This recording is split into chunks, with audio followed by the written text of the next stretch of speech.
இப்போது ஆர்கனானில் நம்ம என்ன இது வரைக்கும் பார்த்துருக்குறோம், ஆர்கனான் நம்ம அப்படியே ரொம்ப வேகமாக போயிட்டுருக்குறோம்.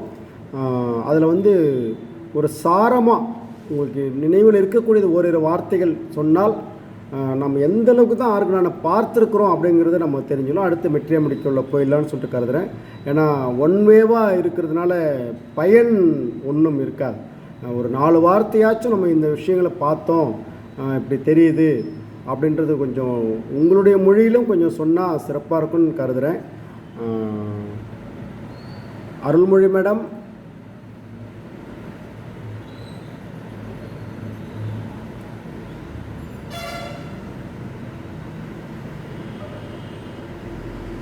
இருக்கீங்களா?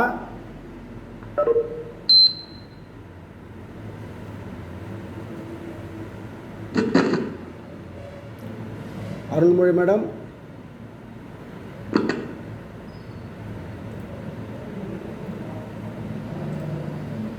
அண்ணாமலை எம்கேன்னு ஒரு புதிய ஐடி இருக்குது. நீங்கள் யாரும் உங்களை எல்லாருக்கும் அறிமுகப்படுத்திக்கிங்க. முன்னாடியே ஒரு நாள் உங்களை பார்த்தேன், ஆனால் அறிமுகப்படுத்திக்க முடியல. அண்ணாமலை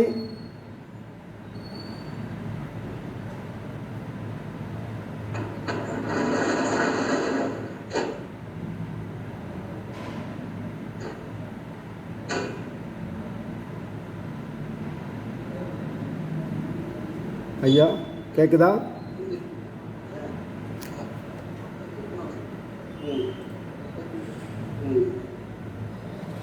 அண்ணாமலை ஐயா,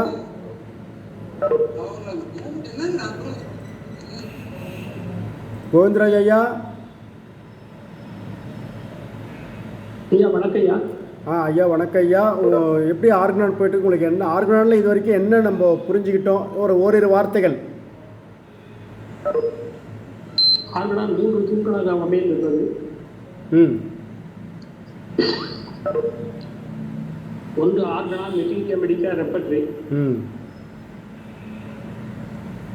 இந்த ரெப்பர்ட்ரியில் கென்ட் என்பவர், ஹேல் என்பவர், சேக்கல் என்பவரும் இதை வளர்த்திருக்கிறார்கள்.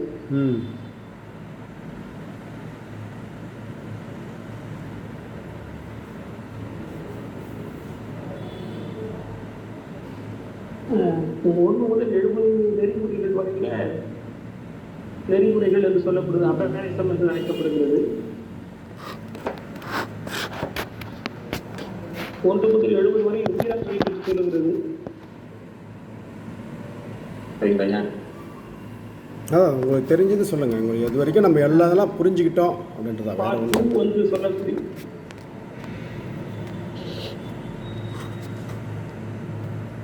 5 முதல் 17 வரையில் நோயில் அறிய வேண்டியவை பற்றி கூறுகிறது. 26 முதல் 20 வரை மருந்து அறிந்தவற்றை புயலில் அறிந்தவற்றோடு போட்டி பார்ப்பது.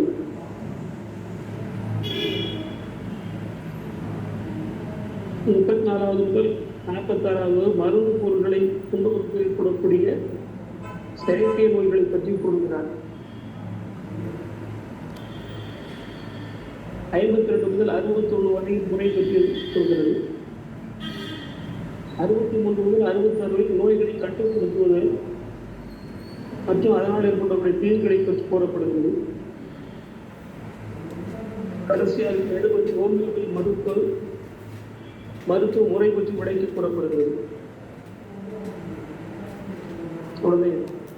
ஓகே, முடிந்தளவுக்கு புத்தகத்தை பார்க்காம நம்ம ஆர்கனான் வகுப்பு பார்த்துட்ருக்குறோம். அதில் இருந்து உங்களுடைய சாரமாக 2 வார்த்தை எப்படி போயிட்டுருக்குறோம், அதாவது அந்த இவ்வளோ நாள் நம்ம தொடர்ச்சியாக படிச்சுட்ருக்குறோம், ஒரு 70 மணிமொழி கிட்ட வந்திருக்கிறோம், அதில் இந்த விஷயம் நம்மளால் புரிந்து கொள்ள முடியுது அப்படின்ற மாதிரி சாரமாக புத்தகத்தில் எவ்வளோ இருக்குது.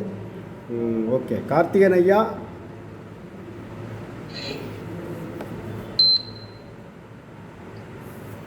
வணக்கம் கார்த்திகேயன். சொல்லுங்கள் ஐயா. இப்போதான் ஒரு 4 நாள் கொஞ்சம் இது பண்ணிட்டு இருக்கோம். ஒரு விஷயம் என்னன்னா, இப்போ 2 நாளுக்கு முன்னாடி நீங்கள் சொல்லியிருந்தீங்க, இப்போ தொட்டியில் ஒரு தண்ணி ஊற்றிருக்கோம், அதே தண்ணியை ஊற்றும் போது அந்த தண்ணி வெளியே வருது, அந்த போல நம்மளுக்கு நோக்கியும் அந்த போல வெளியே ஏறிடும் அப்படின்ற ஒரு கருத்து இது போல நிறைய இருக்கும். உதாரணங்கள் தான் நம்ம கரெக்டாக வந்து சேருது. ஓகே. அருள்மொழி மேடம் லைனில் இருக்கீங்களா?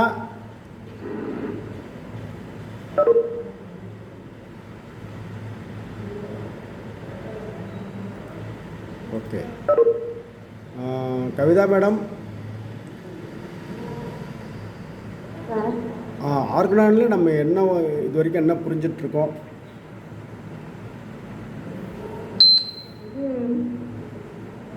ஆர்கனான் பற்றி ஓரளவு புரிஞ்சுக்கிட்டாதான் ட்ரீட்மெண்ட் கொடுக்கலாம். மெத்தட் வந்து ஓரளவு ஈஸியாகும் அப்படிங்கிற மாதிரி யோசிக்கிற மாதிரி இருக்கு. நீராட்டம்லாம் இல்லை, நோய்லாம் இல்லை, கேஸ் டேக்கிங் எடுக்கிறது எப்படி, அது மாதிரி அவங்களுக்கு மருந்து பொட்டன்சி கொடுக்குறது நமக்கு வேண்டிய அந்த பாயிண்ட்ஸ் வந்து ஆர்கனானில் கிடைக்குதுன்னு நினைக்கிறேன். இன்னைக்கு வந்து நீங்கள் மொத்தம் 3 மருத்துவம் பற்றி சொன்னீங்க. ஆன்டிபதி, அலோபதி, ஹோமியோபதி அப்படிங்கிற டாபிக்ல கிளாஸ் எடுத்துருக்கீங்க. அதோட வித்தியாசம் என்ன? அலோபதினா ஃபஸ்ட்டு சௌரியமாகுது, பின்னாடி அதிகமாகுது, அந்த மாதிரி சொன்னீங்க. ஹோமியோபதியில் அந்த மாதிரி விடுற மாதிரி இருந்தாலும் பின்னாடி க்யூர் வந்து கரெக்டாக கிடைக்கும், இந்த மாதிரி சொல்லியிருக்கீங்க.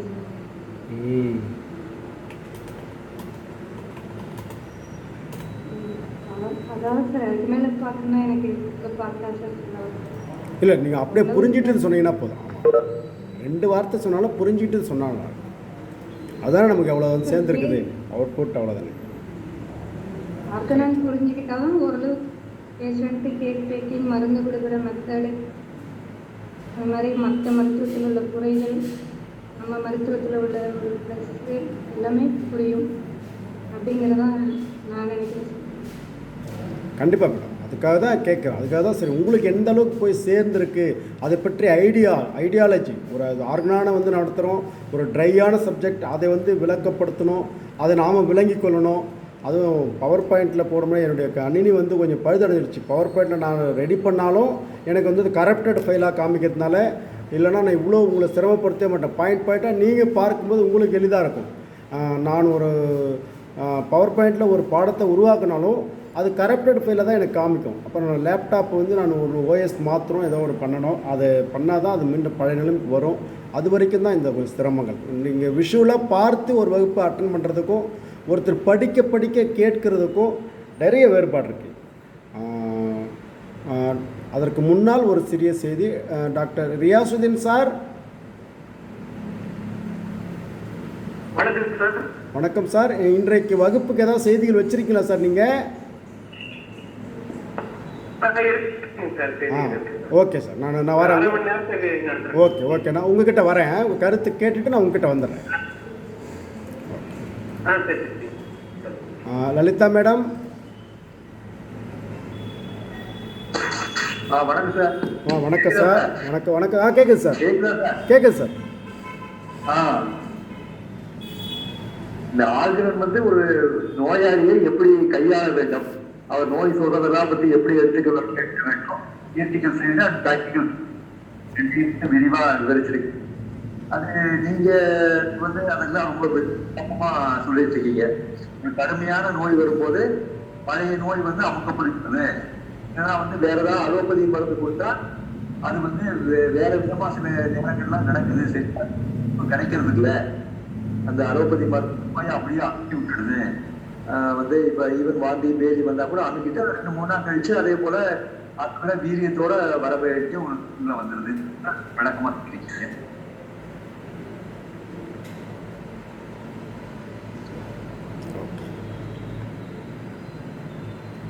நடராஜன் சார். நன்றி சார். நடராஜன் சார், நீங்கள் ஆடியோவில் கை வைக்காதீங்க, நானே ஆடியோ ஆன் பண்ணிடுறேன். யாருங்க? யாரு? சரி, உங்கள் ஆடியோ ஆஃப் ஆகி. ஓகே, நீங்கள் ஆடியோவில் யாரும் கை வைக்காதீங்க, நானே ஆன் பண்ணுறேன்.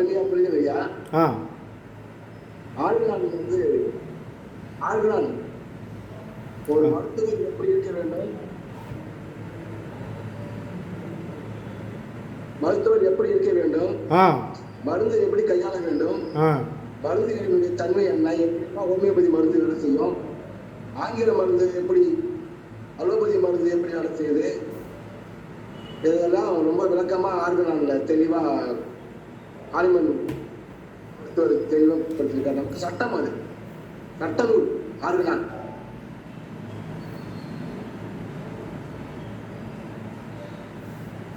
ஆர்கனான் வந்து சொன்னப்போ நம்ம பின்பற்றினா நம்முடைய கேஸ் எல்லாம் வெற்றி பெறும்.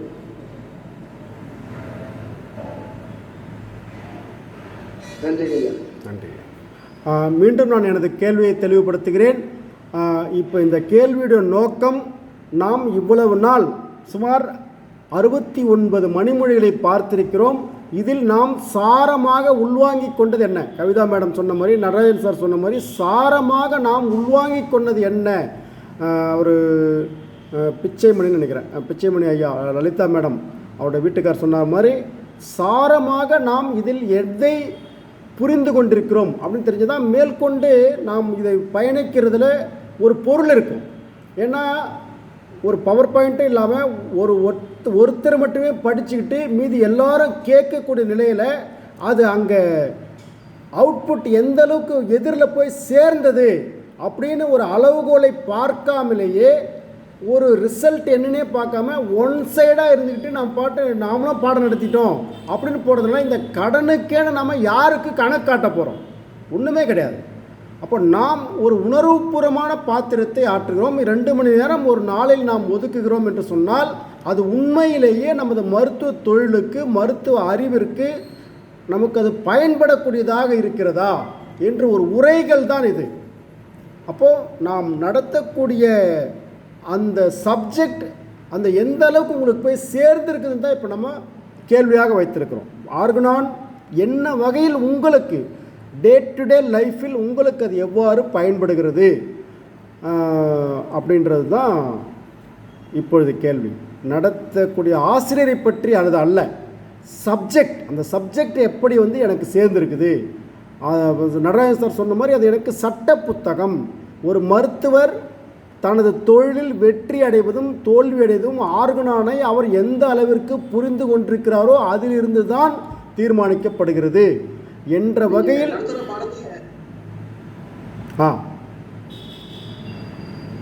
சொல்லுங்க சார், சொல்லுங்க சார்.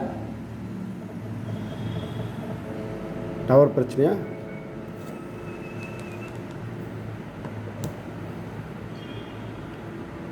சார் ஐயா, நீங்க நடத்தும் போது காப்பி வைத்துக்கொண்டு நாங்க புரிஞ்சுக்கிறோம் ஐயா.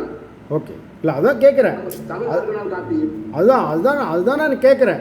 உங்களுக்கு எந்த அளவுக்கு அது ரீச் ஆகுது, உங்களுக்கு எந்த அளவுக்கு அது நம்ம அதை உள்வாங்கிக் கொள்கிறோம், அது ஒன்று தெரியாமல் போயிட்டே ராஜபாட்டில் நம்ம போகிற மாதிரி நாமளாம் நினச்சிக்கூடாது இல்லையா? நம்ம டெய்லி ஆர்கன் நடத்திட்டோம், அதனால் என்ன பிரயோஜனம்? உங்களுக்கு அது எந்த அளவுக்கு அது புரிந்து கொள்வதற்கு அது உதவக்கூடியதாக இருக்கிறது என்பதை அப்பப்போ பார்த்துக்கிறது நல்லது. Okay, Parasuraman sir.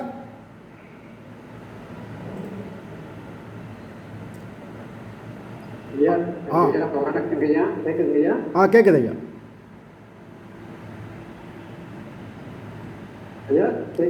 கேட்குது ஐயா, சொல்லுங்க ஐயா.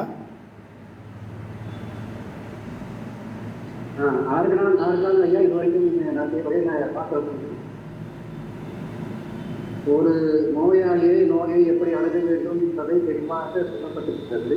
மாற்று மருத்துவங்கள் நம்ம வேற்று மருத்துவம் நோயுடைய தன்மையை அடக்குவதோடு படிப்படியாக அதை அதிகப்படுத்தி உயிரிழப்பு வரை கொண்டு செல்கிறது. எந்த ஒரு நோயும் ஆப்பட்ட நோயாக இருந்தாலும் சரி, உடனடி நோயாக இருந்தாலும் சரி, மற்ற மருத்துவங்கள் அதை குணப்படுத்துவதில்லை என்பதை தெளிவாக இருக்கிறது.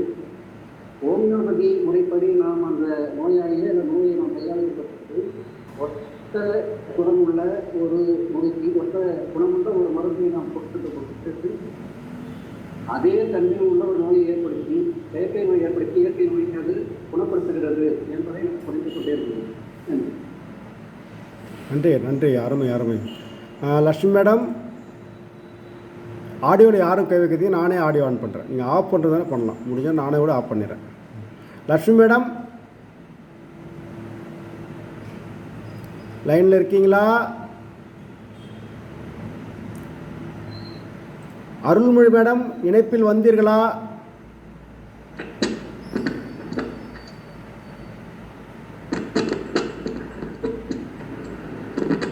யார் இருக்கீங்கன்னே தெரில. Okay okay. ரஞ்சித் தோழர்,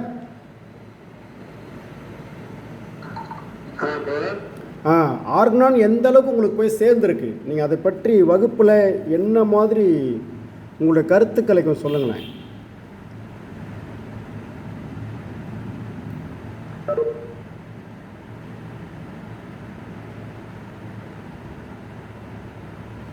போச்சு, ஆடியோவில் ஏதோ பிரச்சனை, நீங்கள் என்ன சொல்கிறீங்கன்னு தெரியல. அடுத்து ரசாக் ஐயா. ஐயா வணக்கம் ஐயா. மாலை வணக்கம். மாலை வணக்கம் ஐயா, சொல்லுங்க ஐயா. ஐயா அதாவது உயிராற்றலுடன் இணைந்து வந்து வேலை செய்தால் அது எளிமை. அப்புறம் ஒத்த பெண்ணில் குடிகளுக்கு ஏற்ற ஒத்த மருந்து தேர்வு செய்து ஒற்றதை நலமாக்கும் என்ற அடிப்படையில் மிக அருமையான ஒரு மருந்து ஹோமியோபதி மருந்து தான் அப்படிங்கிறது நல்ல தெளிவாக. ரெண்டாவது, ஆங்கில மருந்துகளும் ஆன்டிபதி மருந்துகளும் அது அந்த நேரத்துக்கு நலமாக்குமே தவிர அது நிரந்தரமான நலமும் ஆக்கக்கூடிய மருந்துகள் அல்ல. அது மட்டும் இல்லை, பின் விளைவுகளையும் ஏற்படுத்தக்கூடியது அப்படிங்கிறது மிக தெளிவாக நீங்க சொன்னீங்க. அது உதாரணம் என்னுடைய சாட்டான ஒரு விண்ணப்பம் அங்கே தங்கிட்டார். அந்த தண்ணி இருக்கிற ஒரு தொட்டியில தண்ணி இருக்கிறது, அந்த அதே அளவு தண்ணியை ஊற்ற பழைய தண்ணி வெளியாகிடும். மிக அருமையான உதாரணம் அது. ஆனால் நீங்க இந்த ஆர்கனை நடத்தும் பொழுது இது போன்ற அந்த பாடல் ஐயா பாடினாங்க. அந்த பாடலோடு கூட இது மாதிரி சில உதாரணங்களை மிக தெளிவாக குறிக்கக்கூடிய ஒரு தன்மையில இது மாதிரி ஒரு பல உதாரணங்களை ஒரு தலைப்பு இருக்காது, ஒரு காரணம். அது என்னுடைய தாழ்மையான வேண்டுகோள் ஐயா. வணக்கம், நன்றி. சுப்பிரமணியன் சார். ஐயா வணக்கம் ஐயா. வணக்கம் ஐயா. ஹோமியோபதியினுடைய அரிச்சுவடி எது அப்படிங்கிறத நீங்க தெளிவாக சொல்லிட்டு வந்தீங்க. ஒரு அனிமன் ஐயா எப்படி கொடுத்தாரோ அதை அப்படியே தாரா பிரிஞ்சு கொடுத்துட்டு வரீங்க. அந்த வகையில நீங்க கொடுக்குறதுல இந்த விஷயங்கள் எல்லாமே ஒருத்ததை குணமாக்கு என்பது மட்டும் இல்லாம மாற்று மருத்துவம், அடுத்த மருத்துவம், அலோபதி அல்லது ஆன்டிபடி போன்றவையெல்லாம் எப்படி கண்கட்டி விதையை செய்கிறது அப்படிங்கிறதையும், நோயை குணமாக்காம தனிக்கிறதே தவிர அதை முழுமையா குணமாக்குவது இல்லை, மேலும் பல தீவிரமடைவதற்குண்டான வழிகளைத்தான் அவர்கள் கையாளுகிறார்கள் என்பதையும் ஒரு நோயாளி எப்படி புரிஞ்சுக்கணும், எந்த மாதிரி அவங்களுக்கு நம்ம நடத்தணும் அப்படிங்கிறதுக்கு ஒரு ராஜபாட்டையா இந்த நிகழ்ச்சி கொடுத்துட்டு வரீங்க. இதுதான் நாங்கள் நன்றி ஐயா. சுகன்யா மேடம், இந்த ஆர்கனான் என்ன மாதிரி உங்களுக்கு போய் சேர்ந்துருக்கு? கேள்வி அதுதான். ஐயா கேட்குதுங்க ஐயா, சொல்லலாங்களா? சொல்லலாம் ஐயா. ஐயா, ஹானிமன் ஐயா இந்த மருத்துவ முறையை உருவாக்குனதுல எந்தெந்த அடிப்படையில் உருவாக்குனாரு, அவருடைய சித்தாந்தங்கள் என்ன அப்படிங்கிறத நமக்கு சொல்கிறாரு. என்னை பொறுத்த வரைக்கும் இந்த ஆர்கனான்கிற ஒரு தொகுப்பு ஹோமியோ மருத்துவ முறைக்கு ஒரு புனித நூல் மாதிரி, ஒரு பைபிள் பகவத்கீதை மாதிரி நம்ம அதோட சாரத்தை எல்லாருமே தெரிஞ்சிருக்கணும். ஹோமியோ மருத்துவராக ஆக நினைக்கிற அத்தனை பேருமே அப்படின்னு நினைக்கிறாங்க ஐயா. ஒரு துயரரை எப்படி அணுகணும், ஒரு மருத்துவர் செய்யக்கூடியது என்ன, செய்யக்கூடாதது என்ன, ஒரு மருந்தை நம்ம தேர்வு செய்கிறோம் அப்படின்னா அது எந்தெந்த அடிப்படையில் இருக்கணும், அதன் விளைவுகள் என்னென்ன மாதிரி இருக்கும், அப்புறம் துணை மருந்துகள், இதை பற்றி எல்லாமே ஹானிமன் ஐயாவே நமக்கு ஒரு வழிகாட்டியாக செஞ்சு கொடுத்துருக்குறாரு. இதை நம்ம அனைவருமே மிக தெளிவாக புரிஞ்சுக்கிட்டதுக்கு அப்புறம் தான் ஒரு சிறந்த மருத்துவராக இருக்க முடியும் அப்படின்னு நினைக்கிறேங்க ஐயா. நன்றி. டி ஜெயக்குமார் ஐயா. ஐயா வணக்கம். வணக்கம். ஆர்கனான் சம்பந்தமான உங்க விளக்கங்கள் எல்லாமே அருமையாக இருந்தது. குறிப்பாக இந்த ஒத்தது குணமாக்கும் என்ற அருமையான தகவல். அது தவிர ப்ரூஃபிங்ஸ் எப்படி மருந்துகள் நிரூபிக்கப்படுகின்றன என்பதையும் அது ஏற்படுத்துகின்ற குறிகள் அதனை ஒத்த குறிகளை உடைய மருந்துகளை கொடுக்கும்போது ஹோமியோபதியில் அருமையாக குணம் கொடுப்பது, ஹோமியோபதியில் அப்படி ஒத்ததை கொடுத்து குணம் கொடுக்கும்போது அலோபதியில் ஒத்ததை அல்லாமல் எதிர்மைகளை ஆக்கின்ற மருந்துகளை கொடுப்பதால் பல்வேறு பக்க விளைவுகள், அமுக்கப்படுதல், மீண்டும் அந்த நன்மைகள் ஏற்படுதல் போன்ற பல்வேறு இதுகளை அருமையாக சொன்னீர்கள். இதுபோக நாம் மனிதனை தான் குணப்படுத்துகிறோம், மனிதன் மொத்தமாக நாம் குணப்படுத்துகிறோமே தவிர நோய் அல்ல என்பதையும் அருமையாக சொன்னீர்கள். இப்படி சொல்லிக்கொண்டே போகலாம். எல்லாமே அருமையாக தெளிவாக சுருக்கமாக இருந்தது. நன்றி ஐயா. வி அனிதா மேடம், இந்த ஆர்கனான் உங்களுக்கு என்னவாக சென்று சேர்ந்திருக்கிறது? இந்த ஆர்கனான் பாடம் உங்களுக்கு பர்சனலாக எந்த வகையில் உதவுகிறது? உங்களுடைய கருத்துக்கள். மாலை வணக்கம் ஐயா. மாலை வணக்கம். கடந்த வாரம் என்னால் ஒழுங்காக கிளாஸ் அட்டன் பண்ண முடியலைங்கய்யா. கோர்வையா எனக்கு அதுதான் சிம்பிளிஃபை ஒத்தது முள்ளால எடுக்கணும் அப்படிங்கிற ஒரு ப்ராக்டிக்கல் இதோட ஐன்ஸ்டீனோட தியரி முன்னாடி தியரி அப்படிங்கிறதால கொஞ்சம் எனக்கு என்னுடைய அறிவுக்கு ஒரு 5%, 100% தாங்க என்னால் அப்சர்வ் பண்ண முடியுது. நான் இதை கொஞ்சம் ஃபாலோ பண்ணணுங்கய்யா. என்னால் நீங்கள் சொல்லிட்டு போயிடுறீங்க. இப்போ ரிட்டன் நோட்ஸ் எழுதி வச்சுக்கிட்டா கூட எனக்கு அதை திருப்பி படித்தா கொஞ்சம் ஞாபகம் வரும். அது ஒரே அலைச்சலில் அது என்னால் அது கூட பயணம் பண்ண முடியலைங்கய்யா. ஆனால் நீங்கள் நல்லா சொல்லித்தருங்கய்யா. நான் என்னோட தவறு தான், எனக்கு கிளாஸ் ஒழுங்காக அட்டன் பண்ண முடியல. நான் அதை ஒழுங்காக அப்சர்வ் தான் பண்ணிக்கிறேங்கய்யா. நன்றிங்க. விஎஸ் ஆனந்தன் ஐயா.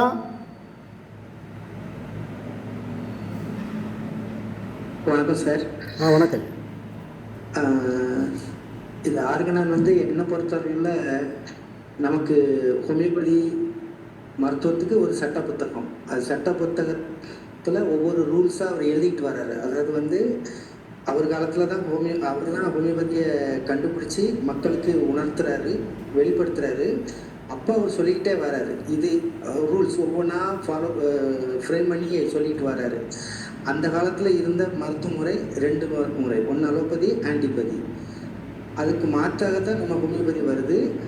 அதில் நம்ம ஹோமியோபதி அந்த மருத்துவ முறையை விட அந்த மருத்துவ முறை என்ன பண்ணுது, அதை விட நம்ம ஹோமியோபதி மருத்துவ முறை எப்படி சிறந்தது, அதோடைய ட்ராபேக் என்ன, இதோட நம்ம ஹோமியோபதியோட அட்வான்டேஜ் என்ன, அதை ஒவ்வொரு ரூல்ஸாக அதை நம்ம மணிமொழின்னு சொல்கிறோம்.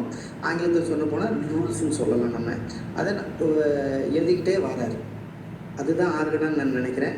நம்ம ஹோமியோபதி மருத்துவத்துக்கு அது ஒரு பைபிள் மாதிரி சொல்லலாம். தமிழில் சொல்ல போனால் நம்மளுடைய திருக்குறள் அதுதான். திருக்குறள் 3 பகுதியாக சொல்லியிருக்குது. அறத்துப்பால், இன்பத்துப்பால், பொருட்பால், இன்பத்துப்பால் சொல்லியிருக்கிறாங்க. அதே மாதிரி ஆர்கனான் 2 பகுதியாக சொல்லியிருக்கிறாங்க. அன்றைக்கி நம்ம ரியாசுதீன் சார் சொன்னாங்க, அதை இண்டெக்ஸிங் பண்ணி சொல்லிச்சுலையே. அதன்படி நமக்கு எந்த பிரச்சனை, ஒரு நோயாளி நம்மகிட்ட வராருன்னா நம்ம அந்த துயரருக்கு எந்த பிரச்சனை அப்படின்னு பார்த்து நம்ம அந்த செக்ஷனில் போய் பார்த்தோம்னா நமக்கு விடை நமது ஐயா ஹனிமன் ஐயா கரெக்டாக பதில் சொல்லி வச்சுருக்கிறாரு. இந்த துயரத்துக்கு இந்த மாதிரி பிரச்சனை, நீங்கள் இதை அப்ரோச் பண்ணுங்க அப்படின்ட்டு நமக்கு ஒரு வழிகாட்டுதலாக இருக்குது இந்த ஆர்கனான் அப்படின்னு எனக்கு புரிஞ்சிருக்குதுயா. வணக்கம். நன்றி. நன்றி. அருள்மொழி மேடம் லைனில் இருக்கீங்களா? ஹலோ, கேட்குதா சார்? ஹலோ, கேட்குது மேடம். சமைக்க போயிட்டீங்களா? இல்லைங்க சார், டவர் கொஞ்சம் கிடைக்கலைங்க சார். இங்கே ஓகே மேடம், கொஞ்சம் கரெக்டாக போயிடுச்சிங்க, கொஞ்சம் டவர் கிடைக்கலைங்க சார். பரவாயில்ல மேடம். உங்களோட கருத்துக்கள் ஆர்கனான் உங்களுக்கு என்னவா போய் சேர்ந்துருக்கு வகுப்பு பாடம் நடத்துறதுல? அனைவருக்கும் வணக்கம் சார். நீங்கள் நாங்கள் பார்த்த துயர ஆய்வு வேற ஒரு மெத்தடாக இருந்தது. நீங்கள் ஒரு துயரர் ஆய்வு பண்ணும்போது இப்படி தான் கேஸ் டேக்கிங் எடுக்கணும்னு சொல்லிட்டு ஒரு புது இதில் உங்களை ஃபாலோ பண்ணோம். அதேமாரி ஆர்கனான் மேலோட்டமாக தான் சார் எங்களுக்குலாம் தெரியும். ஆனால் நம்ம படிக்கும்போது அதனுடைய ஆழம் தெரியாது. ஆர்கனான் இப்படிதான் போகணும் வரணும்னு சொல்லிட்டு. ஆனா நீங்க ஆர்கனான் நடத்தும் போது அதுல ஒரு உதாரணம் சொல்லிட்டு, இப்ப சோரா சிப்ளி சைக்கோசிஸ், சோரானா அரிப்பு மட்டும் இருக்கும், சைக்கோசிஸ்னா இப்படி இருக்கும்னு சொல்லும்போது ஒரு ஆர்கனான் நடத்திட்டு நீங்க ஒவ்வொரு விஷயம் சொல்லும் போது, ஓ இப்படி ஆர்கனான் நடத்தும் போது இப்படிலாம் நம்ம அதனுடைய அர்த்தம் இப்படிலாம் இருக்குது, ஒரு மருத்துவர் நம்ம என்னென்ன பண்ணணும் போகணும் சொல்லிட்டு ஆர்கனைன்ல கொடுத்துருந்தா கூட நீங்க அதை விளக்கமா சொல்லும் போது இன்னும் கொஞ்சம் நம்ம வந்து படிப்பு இருந்தா ஏட்டு சொற்கை கை கோதுவாத மாதிரி படிச்சா மட்டும் பத்தாது, அது ஒரு நீங்க ஒரு விளக்கமா சொல்லும் போது இன்னும் கொஞ்சம் அது வந்து மைண்ட்ல ஏறுதுங்க சார். ஆர்கனைன் கட்டுத்தரமா கூட இருக்கலாம், ஆனா அது உங்க வாய் மூலியமா கேட்கும் போது ஓ இப்படி நடந்துக்கணும், நாம ஒரு மருத்துவரை நம்ம என்னென்ன பண்ணணும் போகணும் வரணும் அந்த வழிமுறைகளை வந்து நீங்க கொஞ்சம் எங்களுக்கு தெளிவா சொன்ன மாதிரி இருக்குதுங்க சார். அது படிச்சலை காட்டிடும் நீங்க உங்க வாய் மூலியமா கேட்கும் போது ஒரு நோயாளி இப்படி பண்ணணும், ஒரு ஹோமியோபதி மருத்துவர் இப்படி நடந்துக்கணும், ஒரு ஹோமியோபதி மருத்துவர் இப்படி துயர ஆய்வு பண்ணணும், ஆங்கில மருத்துவம் இப்படி கொடுத்துருக்குறாங்க நாம எப்படி பண்ணணும்ன்ற இதெல்லாம் வந்து நீங்க உங்க வாய் மூலியமா கேட்கும்போது அது இன்னும் எங்களுக்கு இன்னும் கொஞ்சம் மெமரியா இருக்குங்க சார். ஒரு உதாரணம் சொல்லி இன்னும் கொஞ்சம் சொன்னீங்கன்னா இன்னும் கொஞ்சம் நல்லா இருக்குங்க சார் எங்களுக்கு. ஏன்னா இடையில கடைசி வகுப்புகளில் இணைந்ததால் அவங்கள ரொம்ப கடைசியாக கேட்குறோம். கௌரி அம்மா ஜெர்மன். வணக்கம் எல்லோருக்கும் மாலை வணக்கம். நான் அண்மையில் கலந்து கொண்டதால எனக்கு அது ஓரளவுக்கு விளங்கி இருக்கு. நான் விளங்கின அளவில் ஒரு நோயாளிக்கும் ஒரு ஹோமியோபதி மருத்துவருக்கும் இடையிலான தொடர்பாடல் எப்படி இருக்க வேணும், அதுக்கு அவர்கள் ஒரு நோயாளியும் ஒரு வைத்தியமும் எப்படி ஒரு தொடர்புகளை வைத்திருக்க வேண்டும், அவர்கள் இந்த வைத்தியர் வந்து என்ன விடயங்களை கையாள வேண்டும், இதை கருத்தியல் ரீதியாக நடைமுறை ரீதியாக செயற்பாட்டியல் ரீதியாக ஒரு ஹோமியோபதி மருத்துவர் இதையெல்லாம் பின்பற்ற வேண்டும் என்ற விளக்கம் இதில் கொடுக்கப்பட்டிருக்கேன்னு நான் நினைக்கிறேன். உடைய விளக்கம் எனக்கு நல்லா விளங்கி இருக்குது, நல்லா மேற்கொண்டு தொடர்ந்து போனால் கூட விளங்க நினைக்கிறேன். நன்றி, அனைவருக்கும் நன்றி. அப்போது இந்த வகையில் நாம் வந்து அந்த ஒரு ஃபிலாசபி வந்து நடத்துறது, அது அங்கே போய் மாணவருக்கு போய் அது ரீச் ஆகணும், அது ரொம்ப முக்கியமானது. அதனால தான் வந்து சரி இன்றைக்கு ஏன்னா நடத்துகிறவங்களுக்கு ஒரு பதட்டம் வந்துடும், நம்ம சரியாக தான் அவங்களுக்கு ஏதாவது மெசேஜ் கொடுத்துட்ருக்குறோமா இல்லை வேகமாக பேசிடுறோமா அப்படின்றதுக்காக தான் இன்றைக்கு ஒரு பிரேக், நமக்கு நாமே ஒரு பிரேக் போட்டுக்கிறோம். அதனால் வந்து நம்ம அவளோடு காத்திருக்கக்கூடிய நமது முகமது ரியாசுதீன் சார் அவரிடம் வகுப்பை ஒப்படைப்போம். கடைசி 11 நிமிடங்கள் அவருக்காக இருக்கிறது. சார் நீங்கள் தொடரலாம். நன்றி.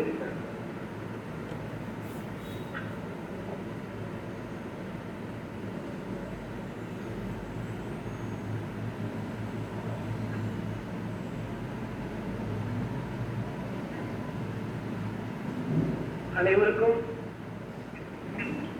மாலை வணக்கம். பேசுறது கேட்குங்களா சார்? கேட்குது சார். ஓகே. அனைவருக்கும் இனிய மாலை வணக்கம். இன்று நாம் பார்க்கக்கூடிய ஒரு பாடம் வந்து மெட்டீரியா மெடிக்கால குறிப்புகள், 12 குறிப்புகள் ஒவ்வொரு மருத்துவலையும். இதை வந்து ஒரு முக்கியமான பாயிண்ட் நோட் பண்ணிக்கிட்டேன். அதாவது எப்படின்னா முக்கிய குறிப்புகள் 12 அப்படின்னு போட்டு நோட் பண்ணிக்கிறேன்.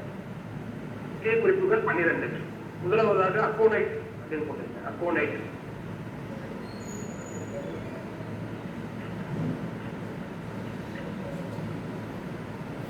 முக்கிய குறிப்புகள் 12.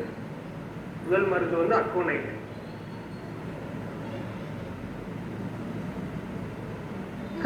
ஐயா கொடுக்கிறதுக்கு மன்னிக்க வேணும்.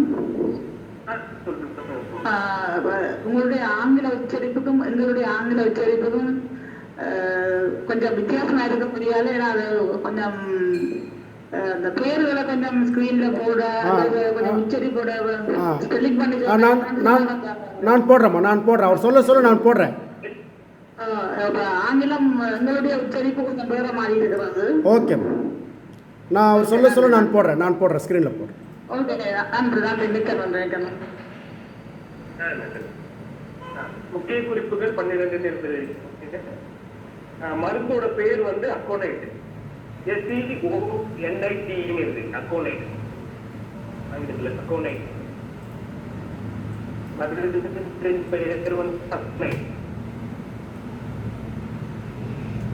அக்கோனைட் வந்து ஒரு பிளான்ட் கிங்டத்தை சார்ந்த ஒரு மருந்து, தாவர வகையை சார்ந்த ஒரு மருந்து. அது நேரத்தில் அக்ரவேஷன் நோய் கூடும் நேரம் பார்த்தீங்கன்னா வறட்சி மிக்க குளிர் காற்றுப்பட்டால் நோய் கூடும். வறட்சி மிக்க குளிர் காற்று அக்ரவேஷன் டைம். நோய் எப்போ அதிகமாகும், நோய் எப்போ கூடுன்னு பார்த்தீங்கன்னா அக்கோனைட் மருந்துல வறட்சி மிக்க குளிர் காற்று, கடும் வெப்பம், கடுமையான வெப்பம்,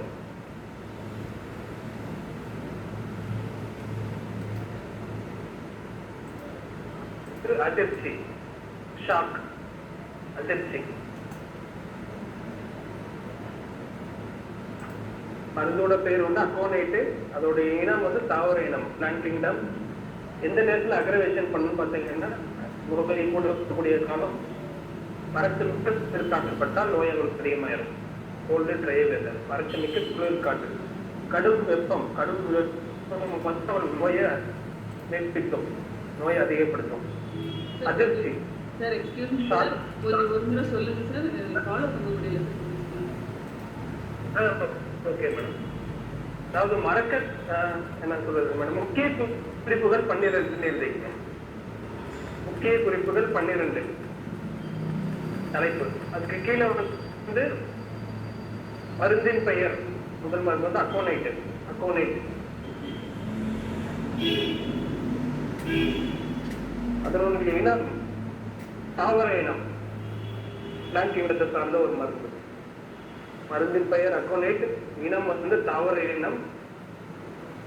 அது எந்த நேரத்தில் அக்ரவேஷன், நோய் முதல் எழுதிங்க. நோய் கூட்டு நேரம் அல்லது நோய் முதல். நோய் நோய் முதல் ஆரம்பிக்கிறோம். வறட்சி மிக்க குளிர் காற்று, வறட்சி மிக்க குளிர் காற்றுப்பட்டால் நோய் ஆரம்பிக்கும். கோல்டு ட்ரை வெதர், கடும் வெப்பம்,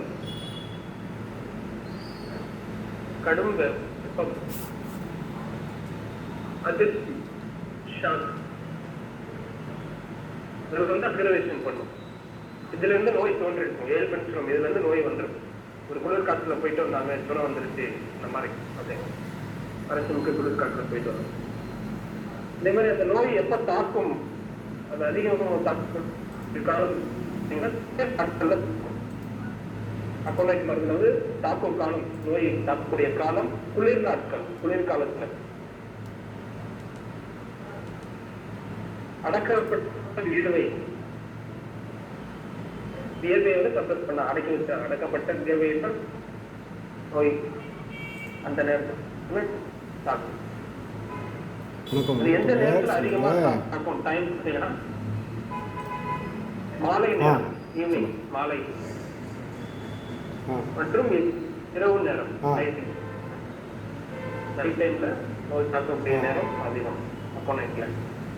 மாலை மற்றும் இரவு நேரம், ஈவினிங் அண்ட் நைட். எந்த நேரத்துல இந்த நோய் குறையும் பார்த்தீங்கன்னா என்ன பண்ணா நோய் குறையும், சமணமாகுது, சூழல் இந்த நோய் சமணமாகும், அமிலேரேஷன் ஆகும். அமிலேரேஷன் சொல்லுவாங்க. இந்த நேரத்துல நோய் சமணமாகும், நோய் குறையும் பார்த்தீங்கன்னா திறந்த வெளிக்காற்று, அதாவது ஓப்பன் ஏர், திறந்த வெளி காற்று பட்டால் உங்களுக்கு நல்ல அக்கோனைட் உயர்வு.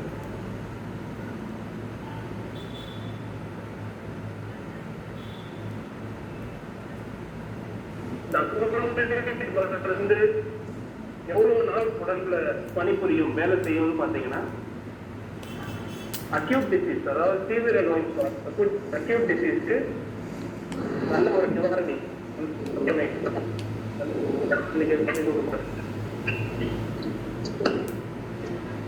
நல்ல ஒரு பலனளிக்கக்கூடிய ஒரு எவ்வளவு நாள் அந்த மருந்து வேலை செய்யும் பாத்தீங்கன்னா 1 ல இருந்து 7 நாட்கள் வரைக்கும் வேலை செய்யும். ஷார்ட் ஆக்டிங் ரெமெடி கொண்டுட்டு வந்து ஒரு ஷார்ட் ஆக்டிங் டே 1 நாள்ல இருந்து 7 நாள் வரைக்கும் உடல்ல வேலை செய்யும்.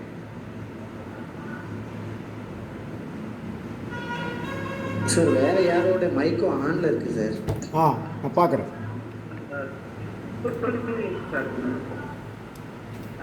பார்க்குறேன் சார், பார்க்குறேன். வேறு யாரு? ஐயா அடக்கப்பட்ட விகிதத்தை ஐயா அடக்கப்பட்ட பேரை வந்து விகிதத்தை எப்படி அடக்க முடியும் அதுக்கு தான் கேட்கிறேன். சப்ரஸ் ஆகி கம்மியாக இருக்குது, வராமல் இருக்கணும்.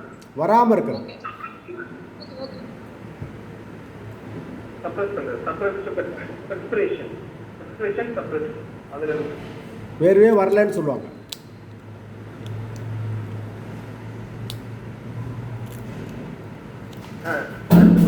அதோட தொடர் மருந்து பார்த்தீங்கன்னா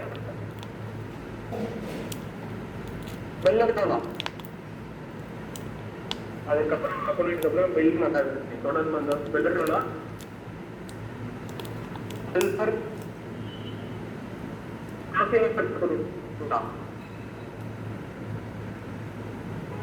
தொடர் மருந்துகள் வந்து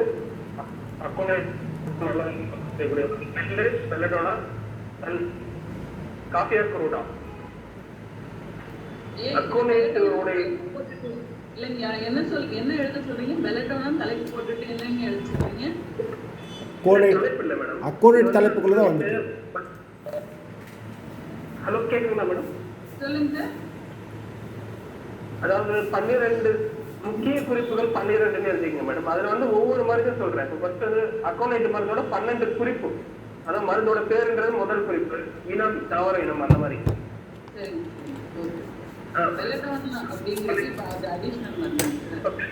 அக்கோனேட்டுக்கு அப்புறம் நல்லா வேலை செய்யும். அதோடைய அதாவது தொடர் மருந்து, காம்ப்ளிமெண்டரி மருந்து. சரிங்க சார். தேங்க்யூ.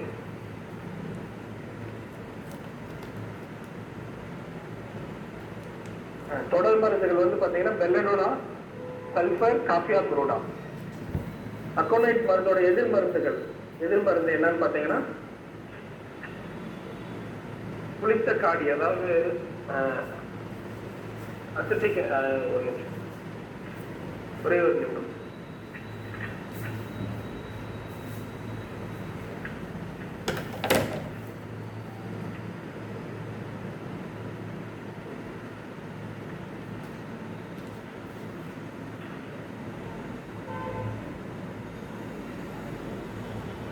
சார் அது டிடிஏ சார், டிஃபரன்ஷியல் டயக்னோசிஸ். என்னங்க சார் புரியுது?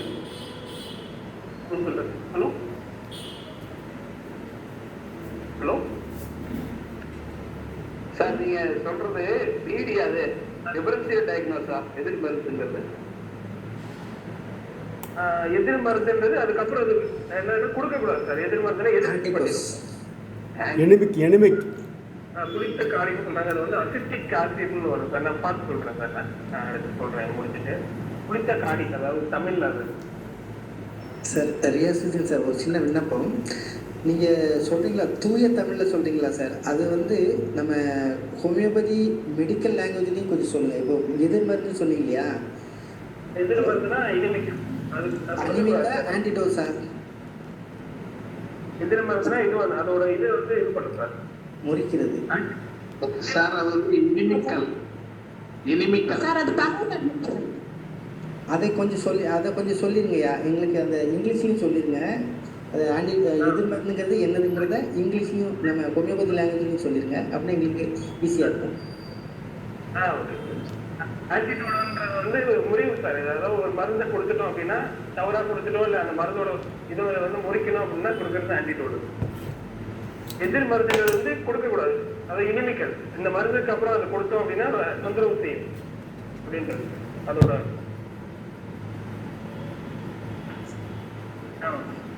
எதிர் மருந்து அப்படின்னா இனிமிக்கல் சார், இனிமிக்கல்.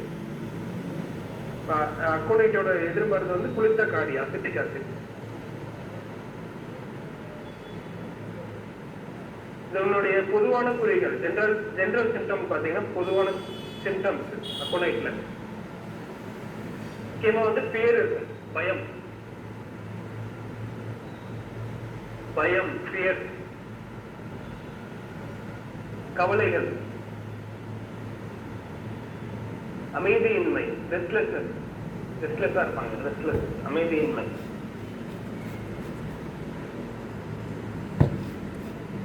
நியூராலஜிக் பெயின், அதாவது நரம்பு வலி அதிகமாக இருக்கும், நரம்பு வலி. பொதுவான குறிகள் பார்த்தீங்கன்னா ஜென்ரல் சிம்டம், ஜென்ரல் டிசீஸ், பயம், ஃபியர், கவலைகள், அமைதியின்மை, ரெஸ்ட்லெஸ்னஸாக இருப்பாங்க, அமைதியின்மை, நரம்பு வலி, நியூராலஜிக் பெயின், நரம்பு வலி, நியூராலஜிக் பெயின், நரம்பு வலி.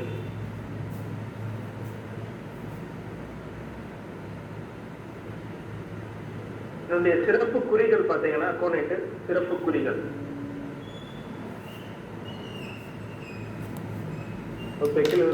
சிறப்பான குறிகள், சிறப்பு குறிகள். அக்கோனைட்டு வந்து ஒரு ரோட கிராஸ் பண்றது கூட பயப்படுவாங்க, வீதியை கடக்க கூட அச்சமா இருக்கும். ஒரு ரோட கிராஸ் பண்றதுக்கு, ஒரு தெருவு முனையில இருந்து ஒரு தெருவுல இருந்து இது சின்ன ஒரு தெருவா இருந்தாலும் அந்த ரோட கிராஸ் பண்றதுக்கு ரொம்ப இது பண்ணுவாங்க. மெயின் ரோட மெயினா வந்து அவங்களுக்கு வந்து மிகுந்த தாகம் அதிகமா இருக்கும், டெஸ்ட் வந்து ரொம்ப அதிகமா இருக்கும், தாகம் அதிகமா இருக்கும். வீதியை கடக்க பயம், அதிகமான தாகம் இருக்கும், மிகுந்த தாகம், டெஸ்ட் வந்து அதிகமா இருக்கும். கசப்பு சுவை, அவங்களுடைய நாட்டில் வந்து கசப்பு சுவை இருக்கும், கசப்பு சுவை.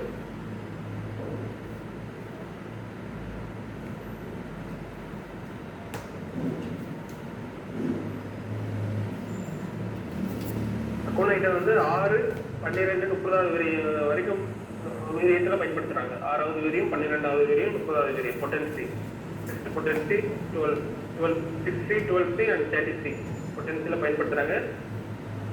30C இருந்து பயன்படுத்தலாம், 30 இருந்து.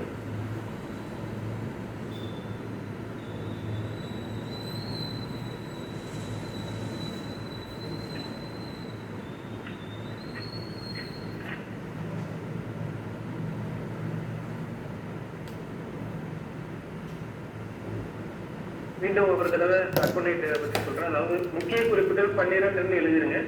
அதுக்கு கீழே வந்து நான் சொல்றது நோட் பண்ணிக்க. முதல் குறிப்பு வந்து மருந்தோட பேரு அக்கோனைட்,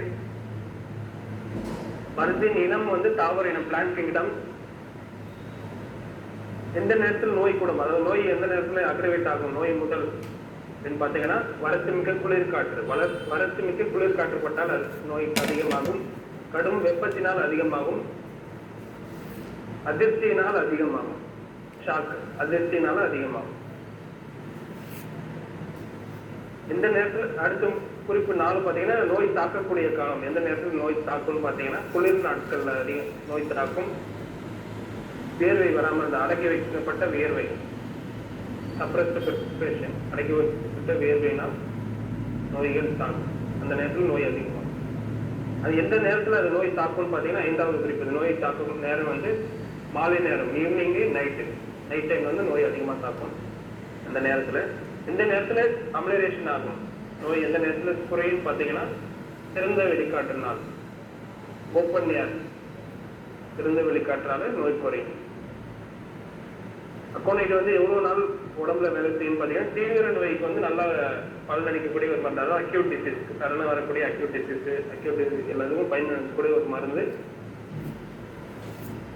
அதாவது 1 நாள்ல இருந்து 7 நாள், அதாவது 1 வீக் வரைக்கும் வேலை செய்யக்கூடிய ஒரு மருந்து அக்கோனைட், ஷார்ட் ஆக்டிங் ரெமடி. வெயில் காலத்தில் வேலை செய்யற ஒரு மருந்து, 1 வாரம் வரைக்கும் வேலை செய்யும் அக்கோனைட். அதனுடைய தொடர் மருந்து காம்ப்ளிமெண்டரி மருந்து. ஹலோ, சொல்லுங்க சார். அதனுடைய தொடர் மருந்து காம்ப்ளிமெண்டரி மருந்து, காம்ப்ளிமெண்டரி மருந்து பார்த்தீங்கன்னா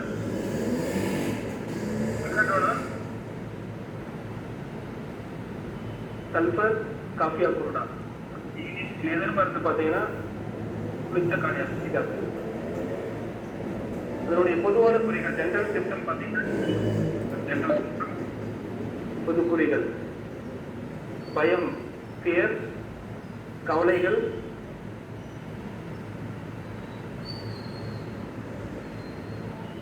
அமைதியின்மை ரெஸ்ட்லெஸ், நியூரல்ஜிக் பெயின் நரம்பு வலி, நியூரல்ஜிக் பெயின் நரம்பு வலி. ரெண்டு சிறப்பு குறிகள் பார்த்தீங்கன்னா நியூக்ளியர் சிம்டம், விதியை கடக்கக்கூட அச்சம், ரோட கிராஸ் பண்ணுறது கூட பயப்படுவாங்க. கூடுதலாக ஒரு குறிகள் சேர்த்துக்கு உங்களுக்கு வந்து இசைக்கு வந்து எதிரி. அவங்க இசை கேட்டால் உங்களுக்கு இதாகும், நோய் இதாகும். நியூக்ளியர் சிம்டம் பார்த்தீங்கன்னா இசைக்கு எதிரி அவங்க புனை வேறு. மிகுந்த தாகம் இருக்கும், டெஸ்ட் வந்து அதிகமாக இருக்கும், தாகம் வந்து அதிகமாக இருக்கும். வாயில வந்து கசப்பு சுவை, பிட்டர் டேஸ்ட் இருக்கும், வாயில வந்து கசப்பு சுவை இருக்கும்.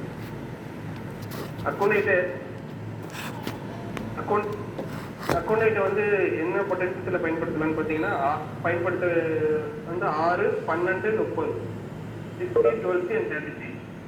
பொதுவாக எல்லாரும் பயன்படுத்துறது 33 பயன்படுத்துவாங்க. பயன்படுத்துறது 33 பொட்டன்ஷியல் பயன்படுத்துவாங்க.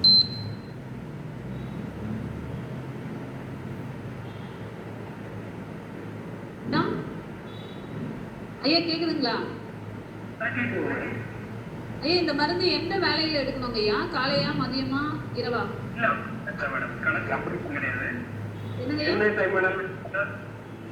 எந்த டைம் எடுக்கணும்லாம் இல்லை மேடம். ஹோமியோபதி பொறுத்த வரைக்கும் அது இருக்கு. அதாவது நக்ஸாமிகா சல்பர் இருக்குல்ல மேடம், அந்த மாதிரி நக்ஸாமிகா சல்பர் பொறுத்த சல்பர் வந்து நைட்ல வந்து மெட்ரியோமெடிக்கா நடந்தப்போ சொல்லியிருப்பாங்க சாரு. அதுல சல்பர் வந்து நைட்ல வந்து அக்ரவேஷன் பண்ணும். நைட் டைம்ல வந்து கொடுக்கறதுக்கு பதிலாக காலையில கொடுக்கலாம் சல்பரை.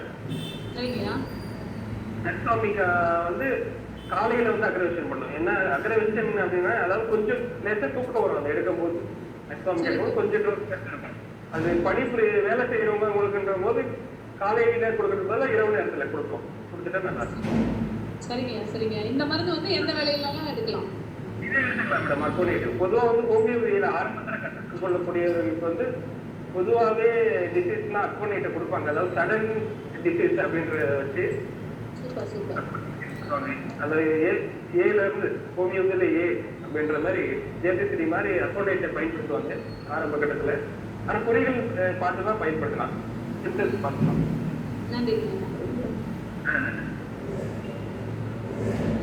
அக்கோனைட்ல வந்து முக்கியமாக பார்த்தீங்கன்னா சடனா வரக்கூடிய நோய்கள் சடனா அக்கோனைட் வந்து சடனா இதாகும் பார்த்தீங்கன்னா பேர் இருக்கும். அதில் வந்து மெயினா பயத்துக்கு பயன்படக்கூடிய முக்கியமான ஒரு மருந்து அக்கோனைட்டு. முக்கியமா அக்கோனைட்ல ஏற்கனவே மெட்ரியோமெடிக்கல் நடத்தும்போது ஒரு சொல்லியிருப்பாங்க. அதாவது அதனுடைய பயம் எப்படி இருக்கும்னு பார்த்தீங்கன்னா ஒரு நோயாளி வந்து மரண பயம் அதுல இருக்கும் அதிகமா, ஃபியர் ஆஃப் டெத் இருக்கும். அது அந்த மரண பய நேரத்துல வந்து அவங்க என்ன சொல்லுவாங்க, அந்த டைமை சொல்லுவாங்க, இந்த நேரத்துல வந்து இறக்க போறாரு அப்படின்னு சொல்லுவாங்க. அது வந்து முக்கியமான ஒரு குறி. வந்து பெக்யூலரான ஒரு சிம்டம் வந்து அந்த மரண பய நேரத்துல டைமை குறிப்பிட்டு சொல்றது. இந்த மாதிரி எந்த நோயில அந்த மாதிரி குறிப்பிட்டு சொன்னாங்க அப்படின்னாலும் அக்கோனைட் கொடுக்கும்போது நல்ல ஒரு பார்த்தீங்கன்னா மைண்ட் சிம்டத்துல முக்கியமா வறண்ட குளிர் காற்றுனால வரக்கூடிய நோய்களுக்கு வந்து சளி, காய்ச்சல் அந்த மாதிரி இருக்கு வந்து அக்கோனைட் நல்லா பலனளிக்கக்கூடிய ஒரு மருந்து. சடன் மென்டல் ஷாக்கு, அதனால அதிர்ச்சினால ஏற்பட்ட ஒரு இதுல ஃபீவர் வந்துச்சு, அந்த மாதிரி அதிர்ச்சினால ஏற்படக்கூடிய நோய்களுக்கு ஒரு முக்கியமான ஒரு மருந்து அக்கோனைட்.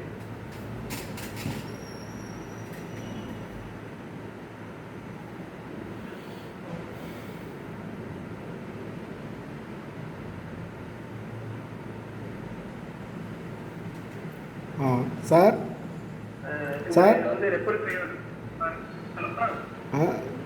சார் நேரம் ஆகிட்டே இருக்கு. அக்கௌண்ட் முடிச்சிட்டிங்களா? ஓகே, அப்போ நம்ம நாளைக்கு மீண்டும் அடுத்த மற்ற மருந்து தொடர்ந்துக்கலாம்.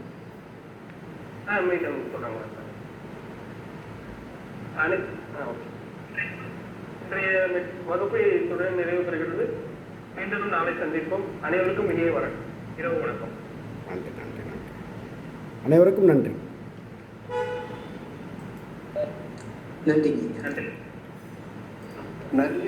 நல்ல சிறப்பான தகவல், சிறப்பான ஒரு சப்ஜெக்டா இருக்கு.